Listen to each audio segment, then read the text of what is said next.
Okay, तो पिछली video में हमने जनरल इंटरफेरेंस सॉलिडवर्क का देखा था, लेकिन कस्टमाइज़ में हम थोड़ा डीप में अंदर जाएँगे। तो पहले मैं यहाँ से पार्ट का टेम्पलेट जो सिलेक्ट कर लेता हूँ।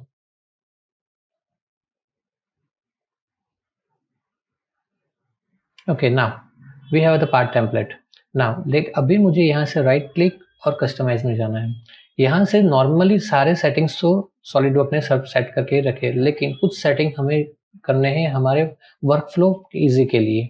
जैसे ही ये है कस्टमाइज, लेकिन मुझे जाना है सिस्टम ऑप्शन में। तो ये कस्टमाइज में वो पैनल अवेलेबल नहीं है, तो फिर मुझे जाना पड़ेगा ये गियर आइकॉन में, यहाँ से ऑप्शन। सो ऑप्शन के अंदर आया है system option and document property. तो सिस्टम ऑप्शन किस लिए है? तो ये सिस्टम ऑप्शन सॉफ्टवेयर के लिए है। अगर यहाँ से मैं कुछ भी सिस्टम ऑप्शन की पैनल में से चेंज करूंगा तो वो सॉफ्टवेयर के अंदर होगा।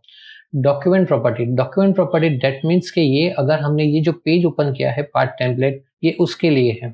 लेकिन अभी जो मैं चेंजेस कर रहा हूँ वो सिस्टम ऑप्शन में, that means for changes in the SolidWork software.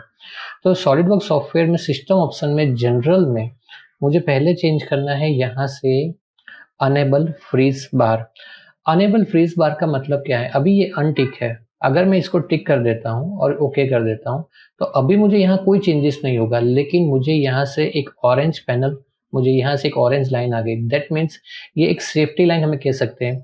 अगर इसके ऊपर का जो भी फीचर्स है वो एक लॉक हो जाएगा। दैट मीन्स कि अगर कुछ भी आप चेंजेस करते हो, बाय मिस्टेकली भी हो जाती है, तो उसमें कोई फर्क नहीं होगा। ये लाइन अगर यहाँ से ऑप्शन में बंद होगी तो वो चली जाएंगी। That means general enable freeze bar, इसको मैं अनटिक कर रहा हूँ। तो अभी ये फ्री फॉर्म में है। दैट मीन्स अगर मैंने यहाँ कोई फीचर ऐड किया है तो वो फीचर में बाय मिस्टेकली भी चेंज होने की परमिशन अगर हम दे रहे हैं। तो ये पहला चेंजेस था। सेकंड चेंजेस में जा रहा हूँ सिस्टम में ही, ड्राइंग में। तो ये है हमारा ड्राइंग। तो ड्राइंग में तो यहाँ से हमें ऑलवेज स्टार्ट रखना है शो शीट फॉर्मेट। तो show sheet format dialog box यहाँ से डिसेबल है। दैट मीन्स अगर मैं इसको अनेबल नहीं रखता तो ऑलवेज वन टाइप की ही सीट हमेशा वो इंडिकेट करते रहेंगे। जैसे कि फॉर एग्जांपल A1, तो ऑलवेज वो A1 ही हमें इंडिकेट करती रहेंगी। लेकिन मैं यहाँ से टिक कर देता हूँ। दैट मीन्स कि जो टाइप की मुझे सीट साइज चाहिए वो हम सिलेक्ट कर सकते हैं। अब इसके बिना वो पॉसिबल नहीं है, तो इसके लिए मैंने यहाँ से शो सीट फॉर्मेट को मैंने ऑन कर दिया है। अभी ये जो दो सेटिंग हमने पहले किए हैं, अभी इसका हमने कोई यूज नहीं किया, लेकिन वो फ्यूचर में यूज होने वाला है। ओके, नाउ अभी सबसे इम्पोर्टेंट कि ये मेरा जो बैकग्राउंड है, ये ग्राफिक एरिया है, वो व्हाइट ही क्यों है? मुझे उसका कुछ कलर वगैरह चेंज करना है। और ये जो मेरा कमांड मैनेजर है वो ब्लैक क्यों है? वाई? जनरली आप सॉलिडवर्क जब सॉफ्टवेयर इंस्टॉल करते हो तो ये ऐसा नहीं होता है। तो उसके लिए मुझे जाना पड़ेगा सिस्टम ऑप्शन के कलर्स में। तो अभी मैंने जो थीम एक्टिव की है बैकग्राउंड में वो है डार्क। तो उसको मैं यहाँ से स्विच करके लाइट कर सकता हूँ। तो ये डार्क में से लाइट हो जाएगी। ये जनरली जब सॉफ्टवेयर इंस्टॉल करते हो तो ये लाइट थीम आती है। This is up to the users, आपको कौन सा थीम चाहिए वो आप यूज कर सकते हो। और यहाँ से व्यू पोर्ट बैकग्राउंड मतलब है कि आपका जो ग्राफिक एरिया का जो कलर है वो आप कौन सा रखना चाहते हैं। यहाँ से आप जो भी कलर रखना चाहते हो आप रख सकते हो। बराबर, यहाँ से मुझे चेंज अभी मैं नहीं कर रहा हूँ, लेकिन अगर आपको चेंज करना है तो आप चेंज कर सकते हो। फॉर एग्जाम्पल ले लेते हैं लाइक दिस। ओके, तो मुझे यहाँ से चेंज कलर, लेकिन प्लेन बैकग्राउंड कलर। अभी मैंने यहाँ से ले रहा हूँ मैं प्लेन बैकग्राउंड कलर। तो यहाँ से मैं प्लेन बैकग्राउंड हो गया। ओके, लेकिन ये अनकंफर्टेबल है, हम वर्क प्रॉपरली हम नहीं कर सकते हैं। दैट्स मीन हम यूज बैकग्राउंड कर रहे हैं। ओके, यहाँ से मैं ये कलर ले रहा हूँ। ओके, तो पहले से ऐसा सेट हो गया। तो ये दूसरा तीसरा सेटिंग था जो हम कर रहे थे। अभी सबसे इम्पोर्टेंट सेटिंग है स्केच के लिए।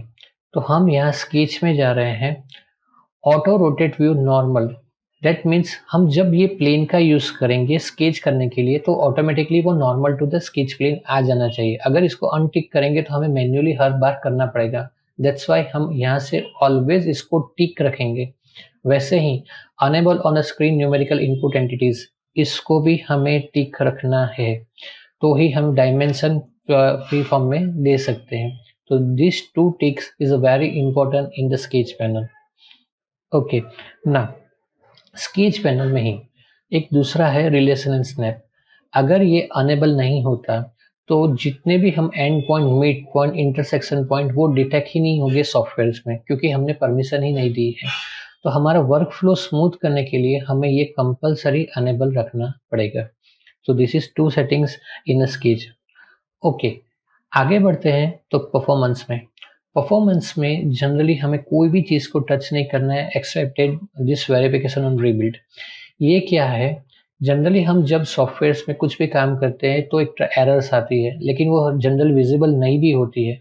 तो verification on rebuild that means कि हर बार सॉफ्टवेयर अपने हिसाब से चेक करेगा कि ये आपका जो जॉब बना है वो प्रॉपर है या नहीं। That's why it's compulsory to take it.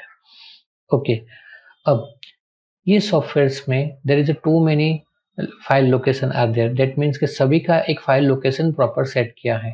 तो वो हमें चेक करने के लिए हमें जाना पड़ेगा फाइल लोकेशन में। जैसे अभी ओपन है डॉक्यूमेंट टेम्पलेट, लेकिन इतना ही नहीं है, पूरे सॉफ्टवेयर में इतने टाइप के फाइल लोकेशन अवेलेबल है। जो भी एड्रेस आपको प्रॉपर चाहिए तो आप यहाँ से चूज कर सकते हो फाइल लोकेशन की मदद से, बराबर। इसमें पूरा टेम्पलेट यहाँ सब कुछ दिया है कि भाई कौन सी प्लेस पे कहाँ फाइल्स अवेलेबल है। अगर आपको इसका रिक्वायरमेंट नहीं है तो उसको टच मत करें, लेकिन it's important to show you. Okay, and lastly तो है बैकअप एंड रिकवरी।